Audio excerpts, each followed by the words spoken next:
vai nos ministrar uma palavra. Você abre o seu coração, permita que Ele entre em seu coração, permita, dando a oportunidade para que Ele possa mover algo na sua vida no dia de hoje. Amém? Oramos.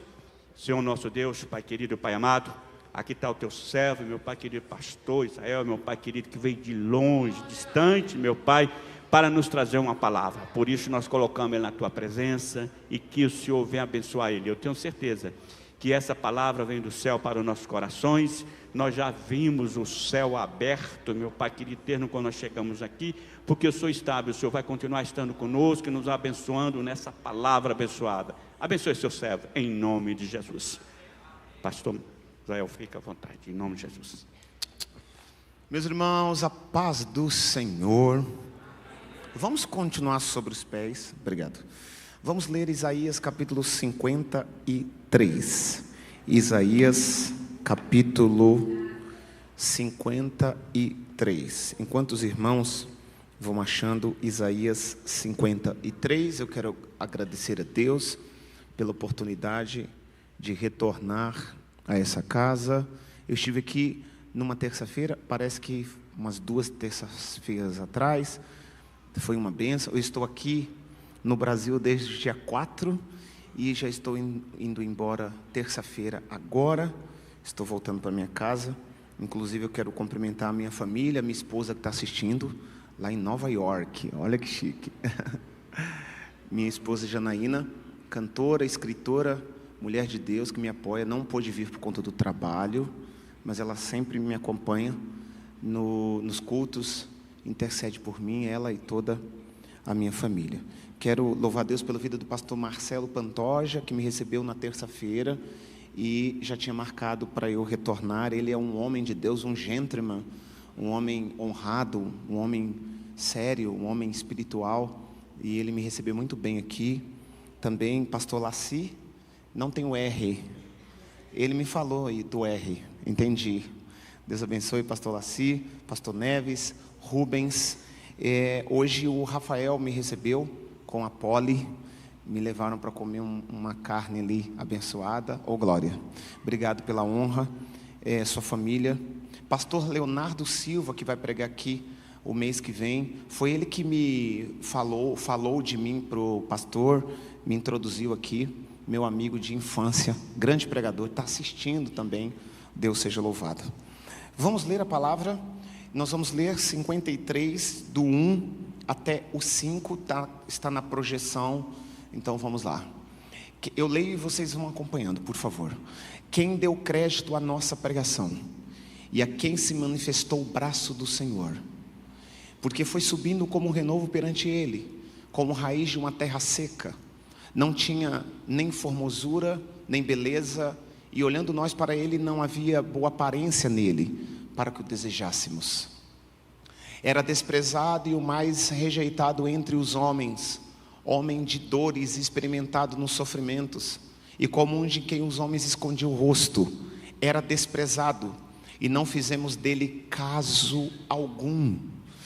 Verdadeiramente Ele tomou sobre si as nossas enfermidades, e as nossas dores levou sobre si. E nós o reputávamos por aflito, ferido de Deus e oprimido. Mas Ele foi ferido por causa das nossas transgressões, e moído por causa das nossas iniquidades. O castigo que nos traz a paz estava sobre Ele, e pelas suas pisaduras fomos sarados. Amém. Podeis assentar. Que leitura poderosa, hein, pastores? Só pela leitura já recebemos a cura. Que leitura poderosa. Eu vou pedir para o tecladista. Tem um tecladista aí? O fundo musical aqui. O tecladista ou a tecladista, musicista, por favor. Pode ir controlando aí o som. A impressão que eu tenho é que parece que lá está mais alto que aqui. Mas aí vai controlando o retorno aqui, que eu daqui a pouco vou dar uns gritos. Eu não vou gritar muito não, tá, gente? Fica tranquilo. Mas eu sou pentecostal, você sabe como é, daqui a pouco... dá uns gritos. Tá, então, vai dar certo. Vou dar lugar. Gente, me permitam, 2 minutos. Eu sou escritor, eu estou lançando no Brasil esse livro aqui, é o meu 5º livro, Agar nos Desertos da Vida. Eu fui pregar em Alphaville, São Paulo, essa semana, e tinha uma muçulmana no culto. E ela ficou impressionada, me procurou no final e falou: eu nunca tinha participado de um culto cristão, e eu vi você falando de Ismael e Agar. Foi uma estratégia de Deus para alcançar ela. Ela falou: vou trazer meu marido para o culto. Eu não sabia que no culto cristão falava de Agar e Ismael. Eu falei: mas está na Bíblia, querida. Ela foi pega por essa história. Uma muçulmana no culto, eu não sabia. Ela não estava com os trajes dos muçulmanos assim. Então, esse livro vai mexer muito com o seu coração. Eu falo da rejeição que Agar sofreu, e principalmente por causa da rejeição e da escassez, ela acreditou que ia morrer. Só que o menino e ela tinham uma promessa, mas por conta da rejeição e da escassez, ela achou que ia morrer.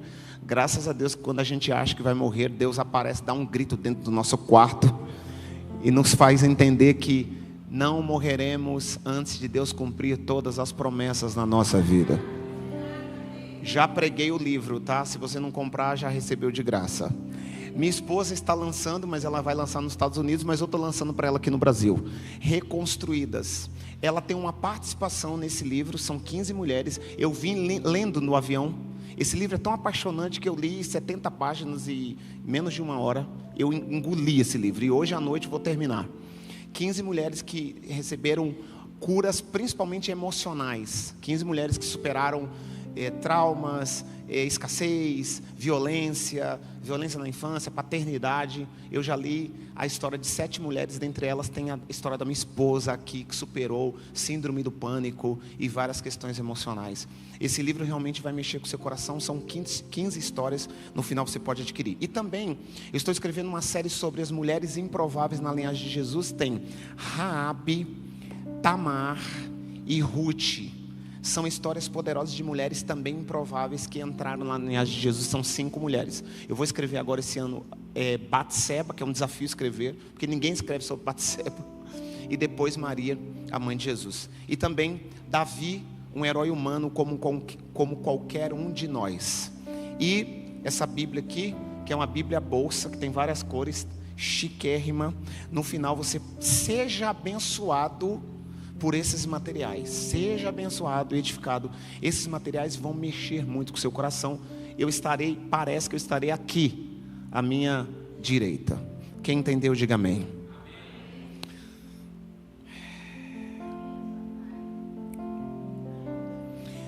Jesus morreu morte de cruz. Se a gente for pensar em cruz, no sentido figurado, cruz significa sofrimento, humilhação, vergonha, desprezo, horror, tortura. Isso é cruz. Figurativamente, isso é cruz. Eu vou falar de novo. Sofrimento, humilhação, vergonha, desprezo, horror, tortura. Isso é cruz. Inclusive, Paulo escrevendo aos Gálatas, capítulo 3, versículo 13, ele diz: Cristo nos resgatou da maldição da lei, fazendo-se maldição por nós, porque está escrito: maldito todo aquele que for pendurado no madeiro. Jesus se fez maldição por nós.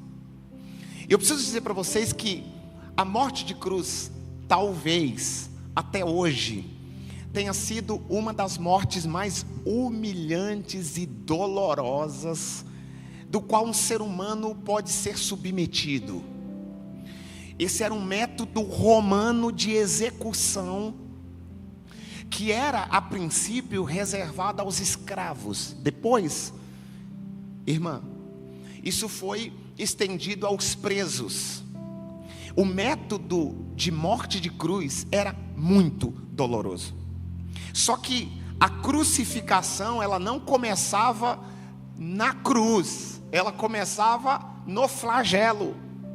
Porque a pessoa que ia ser crucificada, ela passava por todo um antes, e esse antes era cuspe no rosto, era chicotadas com azorrague. Eu sei que vocês são da palavra, vocês estudam a Bíblia, a tradição judaica, o costume dos romanos da época. Vocês já viram filmes sobre isso. O azorrague é aquele fio que na ponta tinha uns pedaços de prego, de osso, de coisas semelhantes. Então vocês sabem que Jesus, quando chegou na cruz, ele estava muito fragilizado, fisicamente muito. Ele estava sangrou muito humilhado. Então a morte de cruz, o ato da crucificação, era muito doloroso e vergonhoso. Eu preciso dizer que no ato da crucificação, a vítima, ela era, antes de ser pendurada no madeiro, ela, com a cruz, não vertical, horizontal, a cruz no chão, o homem que seria crucificado, ele era jogado com as costas na cruz. Você sabe que quando Jesus chegou no Gólgota, no Monte Caveira, as costas dele estavam dilaceradas. Então pegaram Jesus, jogaram em cima da cruz. Eu quero que você imagine essa cena. Ele já estava com o rosto desfigurado, muito humilhado. Então jogaram ele na cruz. Ele sentiu uma dor terrível quando jogaram ele na cruz.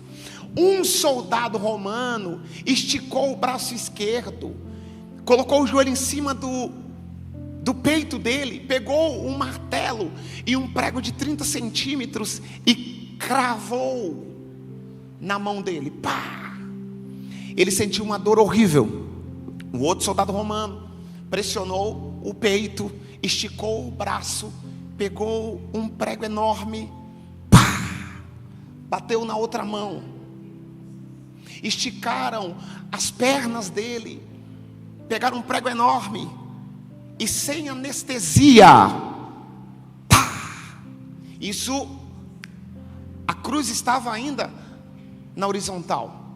Só que aí eles levantaram a cruz com o corpo dele já pregado. Então eles levantaram a cruz, levaram até uma base e soltaram a cruz no chão. Gente, não pensem que teve educação, com licença, vai doer, vou dar uma anestesia. Não. Foi de forma humilhante, com xingamentos, com crueldade, com humilhação.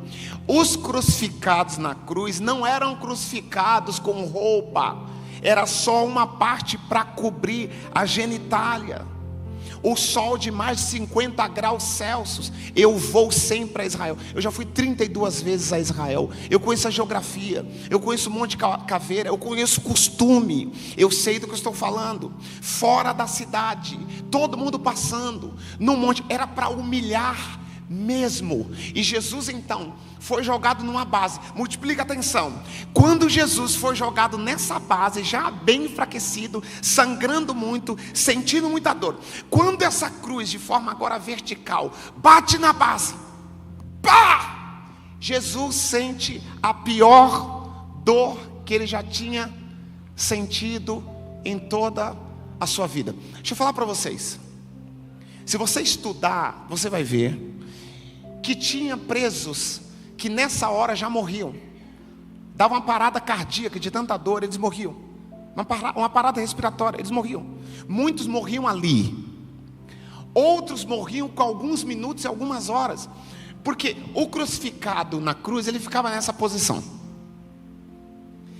E é claro que começava a dar cãibra e dor. Então logo ele ia descendo. O corpo da pessoa ia descendo. Quando o corpo ia descendo, ia comprimindo o pulmão. Então a pessoa começava a sentir a sensação de afogamento. Ele ia perdendo o ar. Muitos morriam aqui nesse ponto.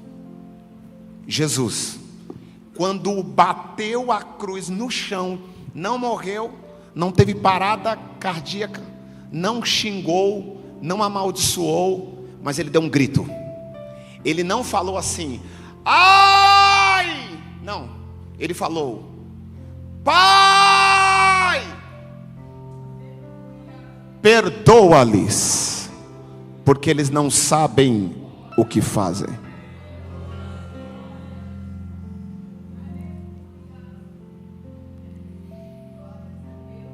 Eu quero que vocês pensem como estava o coração de Jesus durante essas 6 horas que ele ficou na cruz.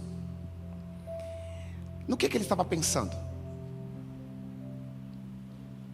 Eu não sei se você já visitou uma pessoa no leito de morte. Uma pessoa no leito de morte que sabe que vai morrer. Se você for acompanhar essa pessoa por algumas horas, alguns dias, se essa pessoa sabe que vai morrer, ela vai falar as palavras mais sinceras e verdadeiras que ela já falou em toda a sua história. Jesus nunca faltou com verdade e sinceridade, porque Ele é a verdade. Porém, eu afirmo, pelo poder da palavra que eu estudo e pela inspiração do Espírito Santo, que as últimas palavras que Jesus falou na cruz foram lições e bases para o cristianismo. Nós temos um momento de Jesus que é o sermão da montanha, que é a coluna dorsal do Evangelho de Cristo. Mas eu não sei se você já parou para pensar e se ouviu alguém falar sobre isso, ou se você estudou sobre isso. As 7 frases que Jesus falou na cruz são frases importantes que nos deixam lições do que é o cristianismo. E em poucas palavras, em rápidos minutos, com o tempo que eu tenho, eu quero falar dessas 7 frases. Jesus soltou 7 frases em 6 horas. As 3 primeiras horas, 3 frases. As 3 últimas horas, 3 frases. Mais 4 frases. 7 frases, 7 palavras, 7 afirmações. Agostinho disse que a cruz foi a cadeira do nosso mestre na sua última aula. E ele também diz, isso aqui merece um glória, tá? A cruz não teve o poder de calar o nosso mestre. Uramaia.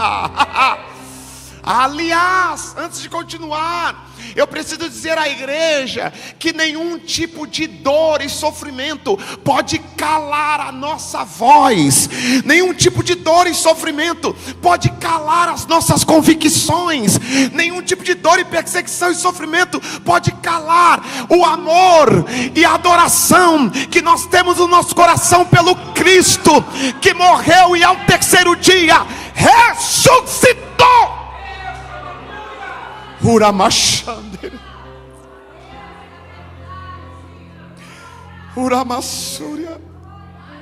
Oh, Uramassúria e Mihai. A primeira frase que Jesus solta na cruz: Pai, perdoa-lhes. Ele estava sentindo dor. Ele não falou ai, ele falou Pai. Agora veja só, cada frase tem uma lição para nós, tá? Eu vou falar da frase da lição. Pai, perdoa-lhes, porque eles não sabem o que fazem. E de fato eles não sabiam. Você sabe que Jesus foi trocado por Barrabás, né? A turba, o povo do Sinédrio começou a gritar: solta Barrabás, crucifica Jesus. E para dar autenticidade à escolha deles, eles disseram assim: que o sangue dele caia sobre nós. Essa é uma frase dizendo assim: toda a consequência da escolha que caia sobre nós. Ali era uma ignorância que virou uma profecia. Eu vi o irmão ali balançando a cabeça, acho que ele já entendeu antes de eu falar. Ali ele fez assim, sorriu. Ele entendeu. Então eles estavam rejeitando Jesus. Eles estavam levando Jesus para a cruz. Mas a cruz não seria a morte deles, a condenação. Seria a salvação. Eles profetizaram de forma ignorante lá no Sinédrio. Aqui na frente da cruz, eles diziam: desce daí, você não é o rei dos judeus.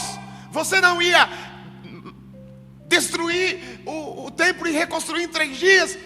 Você não ressuscitou morto. Desce daí. Ele calado, estava calado, ficou. A resposta de Jesus foi: perdoa-lhes. Pai, perdoa-lhes. E tem um detalhe aqui que quem conhece Bíblia vai gostar. Porque ele não falou assim: vai, não peques mais. Porque em Cafarnaum ele falou: vai, não peques mais. E eles disseram: quem é ele para perdoar pecado? Ali ele podia, na cruz não, porque na cruz ele estava desprovido da sua divindade. Aí ele teve que dizer: pai, eu não consigo agora. Agora eu estou aqui representando a humanidade, mas o Senhor perdoa. O que ele está dizendo é que o tempo de ignorância não é contado. Se o tempo de ignorância fosse contado, não tinha nem eu, nem você, nem a tecladista, nem os obreiros. Porque no tempo da ignorância nós falamos coisas absurdas, mas Deus olhava para nós e dizia: vai falando besteira, daqui a pouco eu te salvo. Vai xingando o crente, daqui a pouco você vai virar mais crente que daquele que você está xingando. E olha você aqui glorificando, porque enquanto você amaldiçoava, enquanto você estava no mundo, Deus estava te mirando e o poder da cruz estava te alcançando.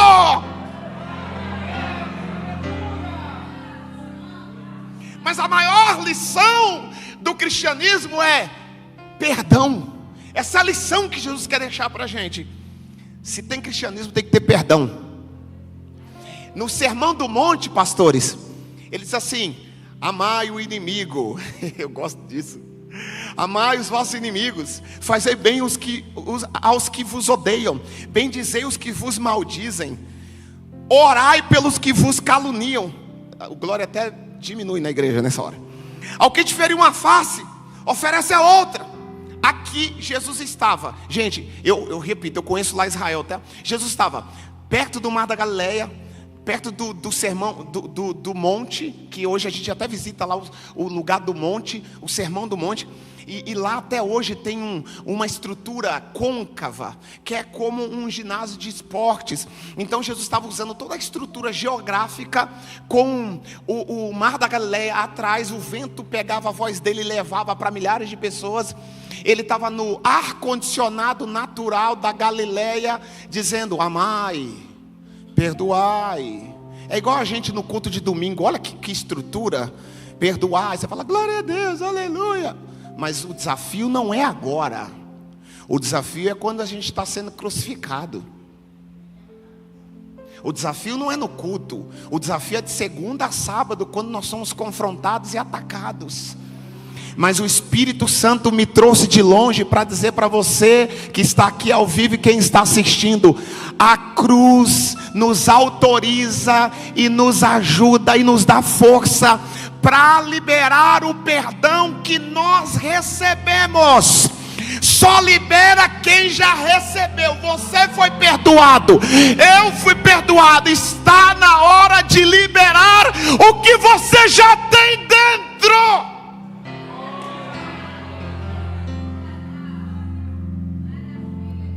A primeira frase de Jesus é: cristianismo se resume em perdoar.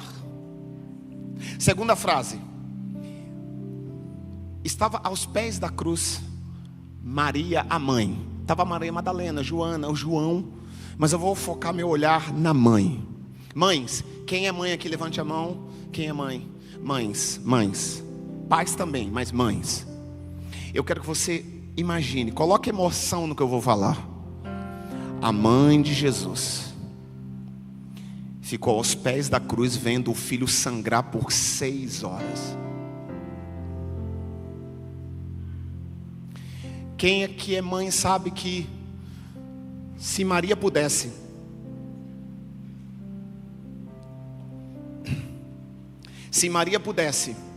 ela trocaria de lugar com o filho, sim ou não? Eu quero que você imagine o sofrimento da mãe, da Maria. O sofrimento da Maria. Jesus percebeu que a Maria estava sofrendo muito.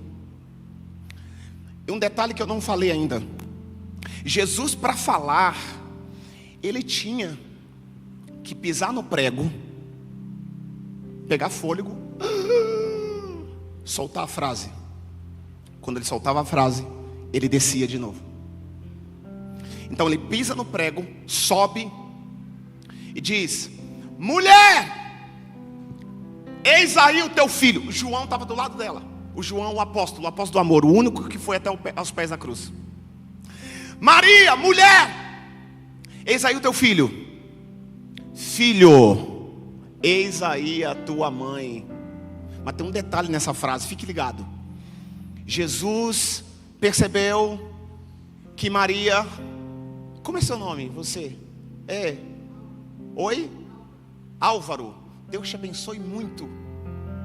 O Álvaro, ele está vibrando com a palavra, comendo, está todo mundo. Mas eu estou só citando ele, porque ele está na minha frente aqui. Receba essa palavra. Eu não sei se vocês sabem, o José já tinha morrido nessa época.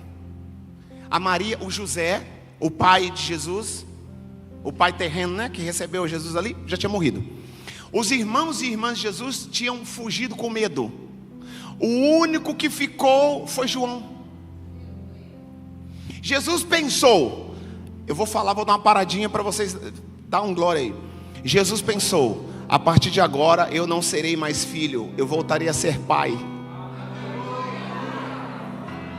Ela está sozinha, ela precisa de um filho. Eu não vou deixá-la sem resposta aos pés da cruz. Pisou num prego, subiu e falou: Maria, eu não serei mais filho, mas o João vai ser seu filho a partir de agora. Você não ficará sem cuidado, alguém vai cuidar de você. João, cuida da minha mãe, ela vai cuidar de você. Você está recebendo uma mãe você está recebendo uma mãe e ela está recebendo um filho. O que Jesus está querendo mostrar para mim e para você? No cristianismo ninguém fica sozinho. Dá uma glória. No cristianismo ninguém fica órfão.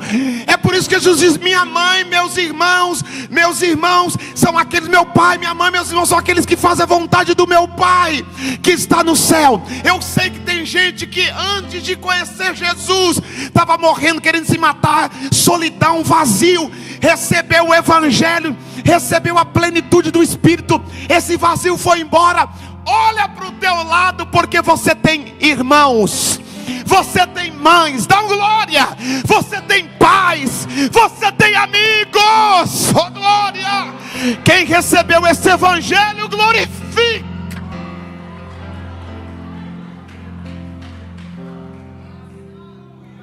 Eu quero deixar uma palavra profética para, se tiver alguma viúva aqui, descansa seu coração, porque Deus é o Deus que acolhe as viúvas. Se tiver algum órfão aqui, Deus é Deus que acolhe os órfãos. A cruz acolhe os órfãos, a cruz acolhe as viúvas, a cruz acolhe as mulheres que foram traídas e foram abandonadas. A cruz acolhe a jovem que um dia vai casar com o homem de Deus. A cruz acolhe o desempregado. A cruz acolhe o sem teto. Oh glória. A cruz atende todos aqueles que precisam de acolhimento. Eu vou soltar a palavra profética. Ninguém vai ficar sozinho. Jesus tem interesse em você ter amigos, ter marido, ter família. Deus está falando com alguém aqui. O diabo estava querendo colocar no teu coração e falando no teu ouvido que você ia morrer sozinha, mas eu repreendo isso em nome de Jesus e pelo poder da palavra. Remanashalamahaya, Remanasúria. Dá um glória, fala em línguas. Agradeça a Deus. Levanta a mão. Pelo poder da palavra, eu repreendo todo espírito de solidão. Eu repreendo toda tristeza profunda. Eu repreendo todo vazio no teu coração. Jesus está liberando essa palavra. Minha filha, meu filho, eu te acolho, eu te abraço, eu te amo. Glorifica, agradeça. Remana Shalamaya, Ricapa, Recasamaya, Rimadaraba.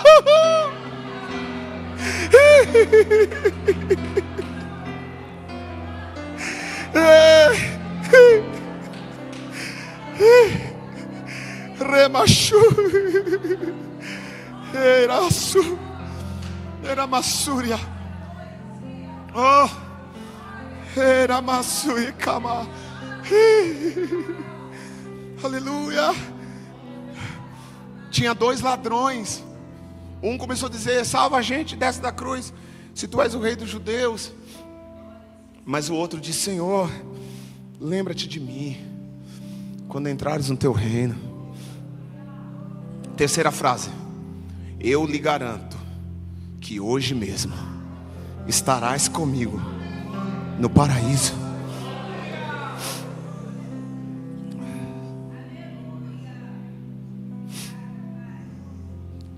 Então essa frase mostra que a salvação é uma prerrogativa de quem salva. Eu, há uns anos atrás, quando eu era bem ignorante na fé, às vezes eu olhava para uma pessoa assim que tinha um estereótipo assim de rebelde. Eu falava assim: isso aí não vai para o céu não. Aí eu vi um todo engomadinho e tal, que é bonito ser engomadinho, tá? É bonito. Eu vi um engomadinho assim e falava assim: esse aí é espiritual, já está no céu. Mas o Espírito Santo me fez entender que eu vou falar um negócio que talvez você nunca ouviu, e que bom que fique na internet. Eu vou fazer um corte, vou colocar lá nas minhas redes sociais. Na pandemia, muita gente foi salva que a gente nem imagina. Deus aproveitou a pandemia para colheita, uma das maiores colheitas da história da humanidade. A pessoa estava afastada, fraca, desigrejada, sem comunhão, frustrada, decepcionada, sentiu aquela ânsia da morte. Chamaram a ambulância. Da casa dele na ambulância, antes de entubar, ele falou: Senhor, me perdoa. Se o Senhor me der uma chance, me perdoa, ou me leva ao paraíso. Para uns Jesus falou assim: vai na UTI e vai voltar. Para outros Jesus falou: já te recebi, vai ser entubado aí, eu recebo aqui. Para o ladrão da cruz, ele falou assim: Senhor, lembra-te de mim. Ele falou: claro, você morre aí, eu morro aqui, vaso, tá tudo certo. Você morre aí, eu morro aqui, nós se encontramos daqui a pouco lá. Para uns voltaram, outros dali Deus levou. Eu não soube, você não soube, o pastor não viu, mas entre ele e Deus teve uma confissão.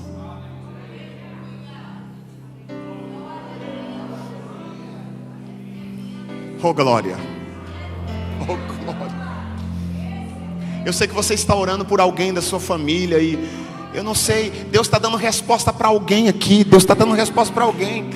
Alguém que perdeu familiar, e você estava, e agora está na mão de Deus. Ele é o Salvador, Ele é o Salvador, Ele é o dono da salvação. Está na mão de Deus, Ele conhece. Levanta a mão que eu vou profetizar. Você não vai perder o seu familiar para o inferno. O Deus da salvação está garantindo: deixa que no tempo certo eu vou salvar, nem que seja na última hora. Eu sou o Salvador.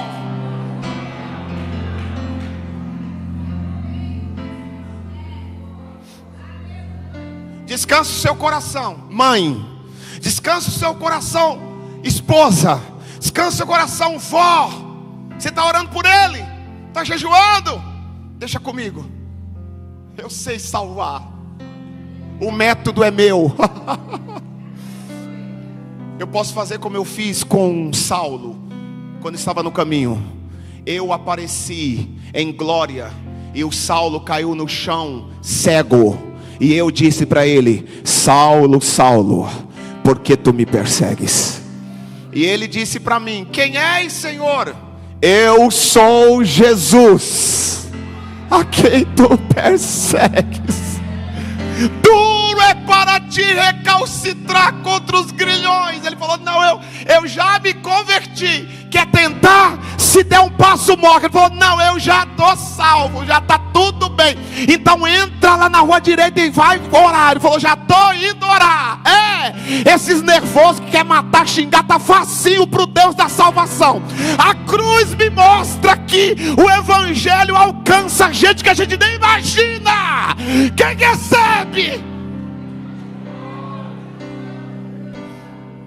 Quarta frase.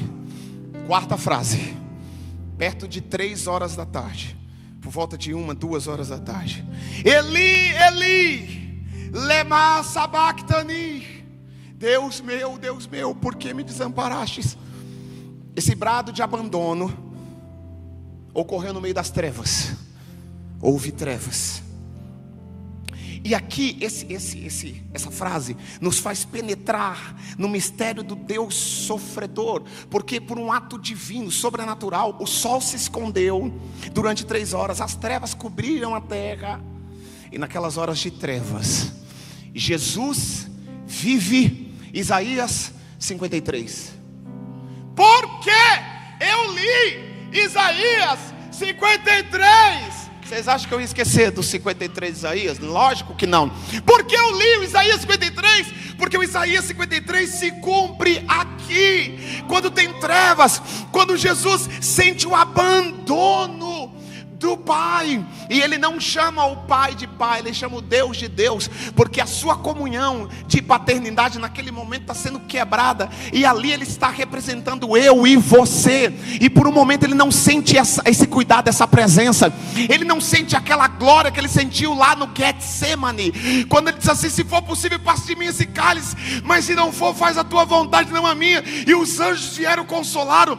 Todas as vezes que Jesus estava em aflição, o céu consolava, o céu alimentava, o céu acolhia. Agora não, agora Ele está com todo o peso dos pecados da humanidade nas costas.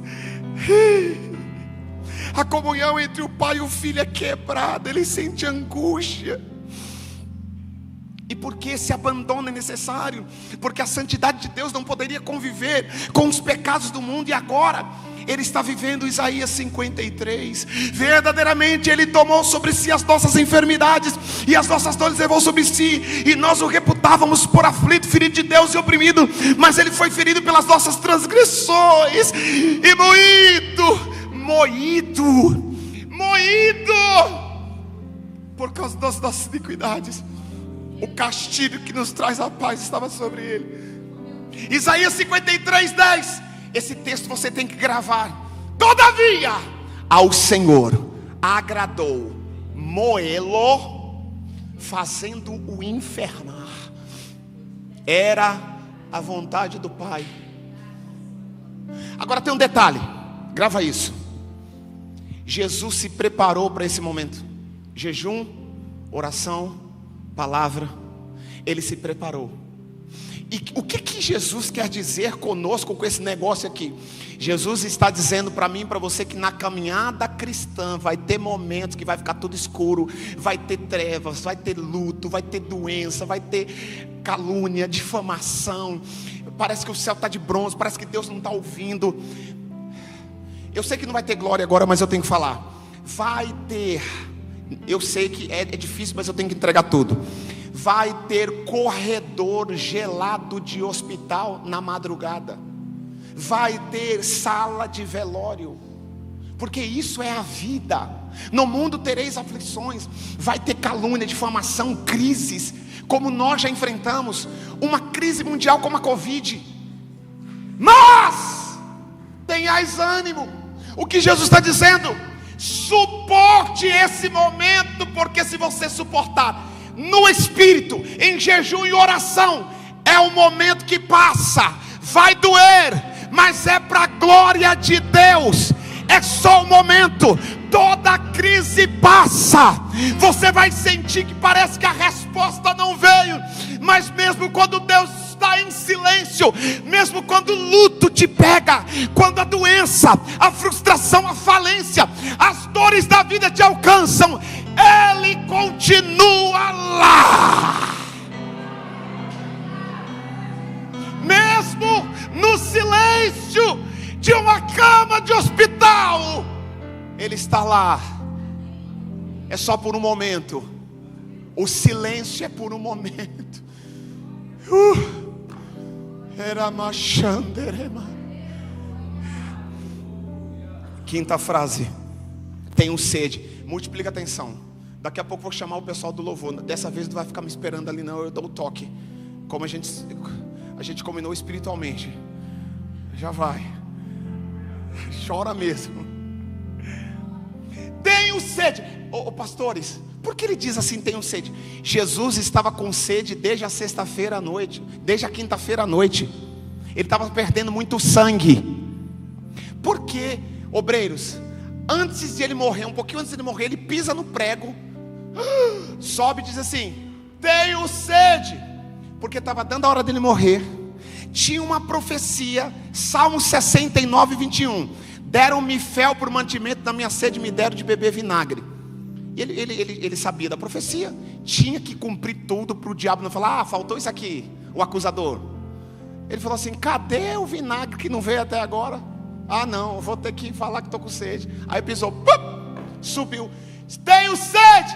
Ele sabia que vinha vinagre, porque era profecia. O que Jesus quer ensinar para mim e para você? Essa você tem que guardar. O que o inimigo tem que fazer, que faça logo, porque aí a gente passa de fase.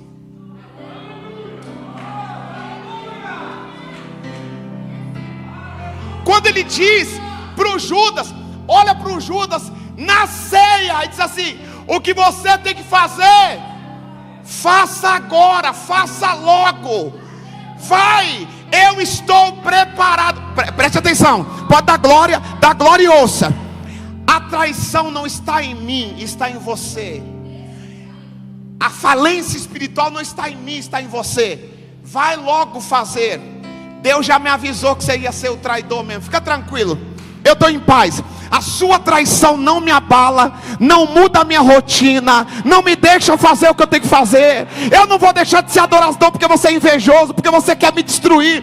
Faça logo. Jesus está mostrando para mim que nós não podemos ter medo do traidor, da traição, do sofrimento, porque tudo isso é um momento e é para a glória dele.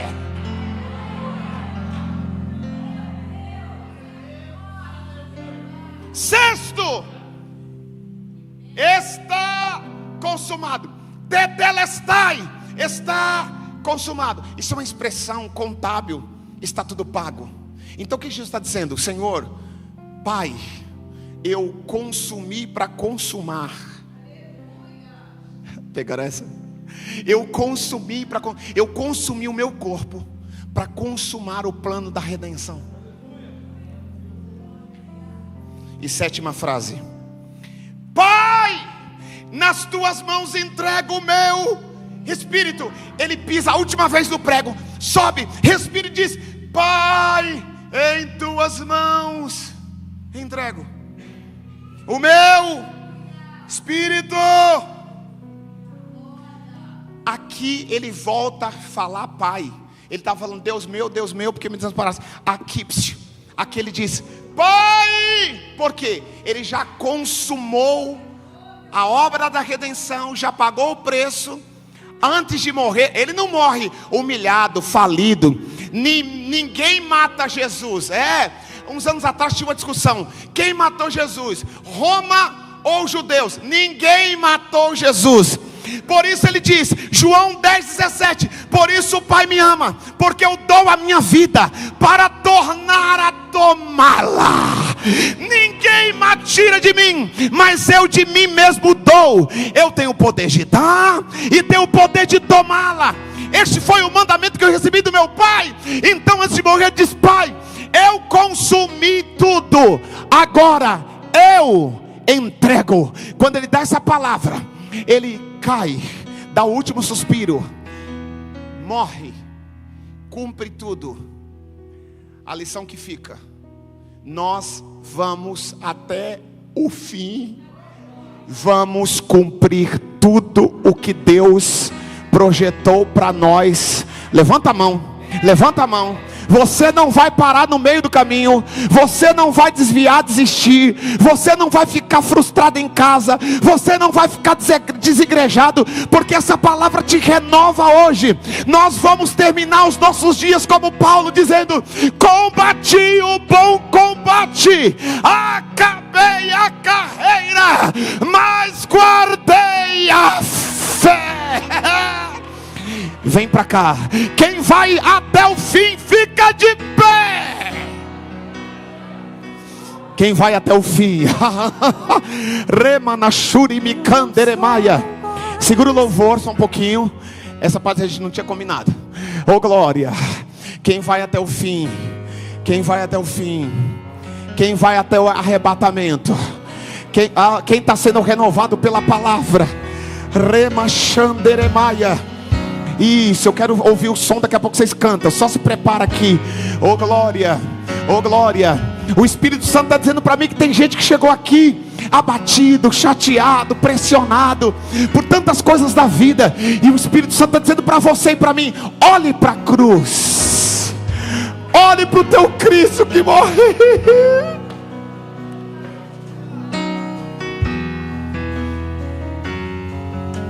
Foram quebrar as pernas dele. Tinha uma profecia que os ossos não seriam quebrados. Viram que ele tinha morrido, tiraram ele. Sexta-feira, colocaram no sepulcro a pedra, selaram com um anel romano, soldados na porta. Mas no domingo, as mulheres foram no sepulcro com as especiarias. Chegando lá, a pedra tinha sido... Eu tinha que terminar aqui. A pedra tinha sido revolvida.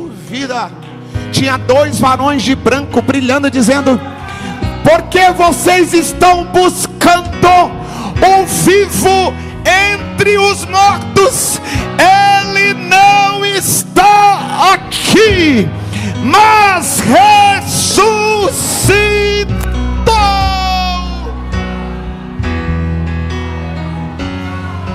Será que você pode glorificar porque o Cristo ressurreto, que entregou a sua vida e depois tomou de volta, que foi às partes baixas e tomou a chave da morte e do inferno.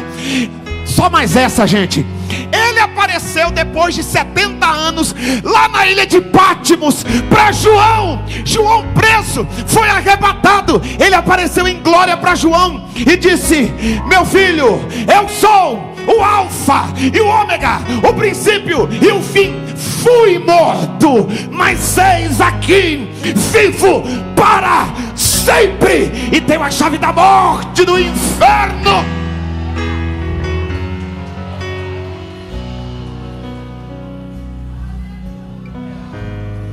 Eu vou fazer 2 convocações aqui no tempo que nós temos. Se tem alguém que estava afastado e quer voltar para Jesus, eu quero que você saia do teu lugar e caminhe aqui na frente. Porque você não vai caminhar para o Gólgota, você não vai caminhar para o Monte Caveira, você não vai caminhar para a crucificação, você vai caminhar para a libertação. É um caminho, não tem cruz aí. O meu jugo é suave, o meu fardo é leve. Então, se tem alguém que estava afastado, estava, porque não estará mais. Eu quero que você levante a tua mão, saia daí, sem nenhum tipo de restrição, vergonha e timidez. Corra aqui, porque Jesus hoje quer te receber. Se tem um filho pródigo, sai do teu lugar agora. Se tem alguém que nunca se entregou a Jesus, ouviu a palavra, sai do teu lugar correndo. Está vindo alguém lá. A igreja fica atenta, os obreiros fiquem atentos aí. A igreja glorifica. Olha aqui, a igreja glorifica que tem mais. Sai do teu lugar e vem correndo aqui, eu estou te esperando. Tem uma alma, tem uma vida aqui. A igreja está alegre, a igreja está glorificando. Isso. Canta só um pedacinho aí, nós.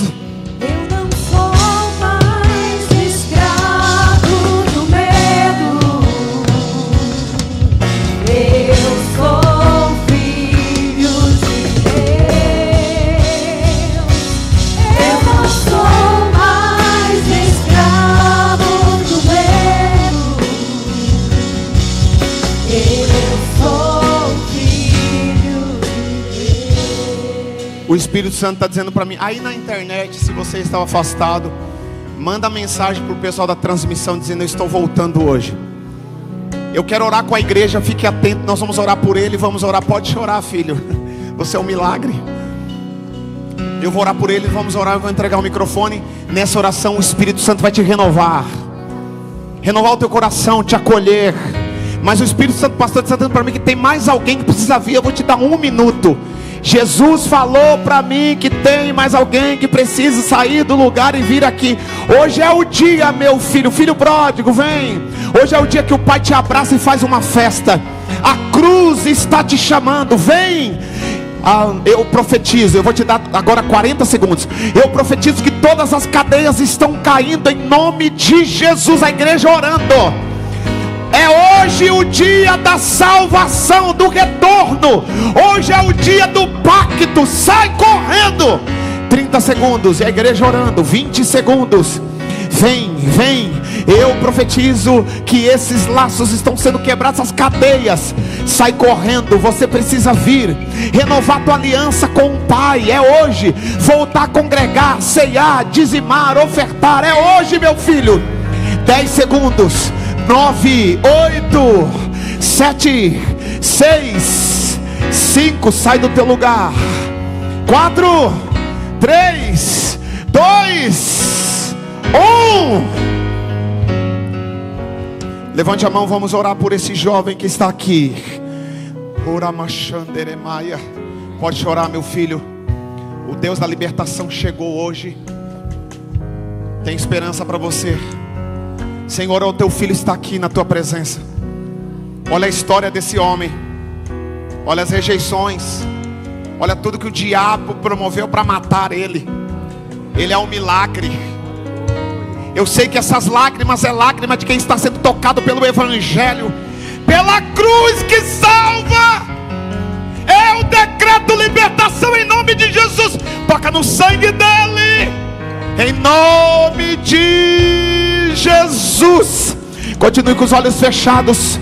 Eu quero que você ore, agradecendo a Deus pela palavra, agradecendo a Deus pelo milagre da cruz, pelo Evangelho, agradecendo pelo perdão, agradecendo pela tua cura.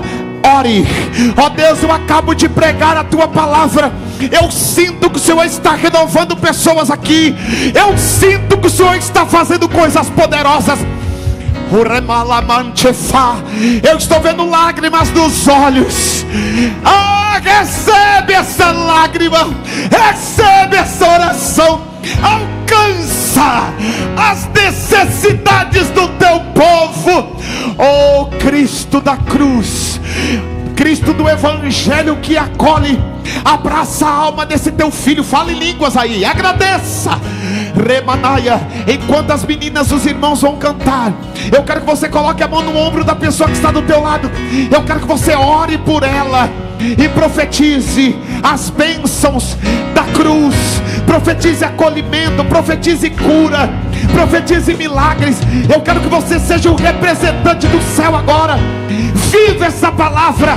Eu vou te dar 2 minutos para você orar pela pessoa que está do teu lado e profetizar que ele não estará sozinho, que o Cristo alcançou a casa dele. Profetiza salvação, profetiza cura, profetiza acolhimento. Vai, ore, profetize. Canta, pode cantar. Dá um abraço nele.